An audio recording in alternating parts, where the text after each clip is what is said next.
Good morning! It's part 6 of my day in the life working at Human Resources. Tumawag sa akin ang General Manager at tinatanong kung ready na ba ang lahat ng mga managers para sa weekly managers meeting. Ang sagot ko sa kanya, ready na ang lahat, ikaw na lang ang inaantay.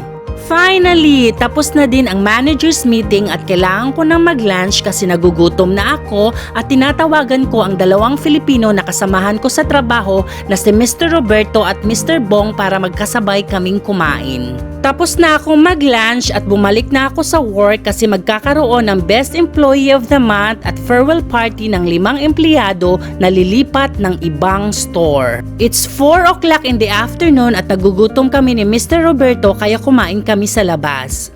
Sobrang basic ko today pero masaya ako kasi nagampanan ko ng maayos ang aking trabaho. Thank you so much for watching. See you in my next vlog. I love you. Goodbye!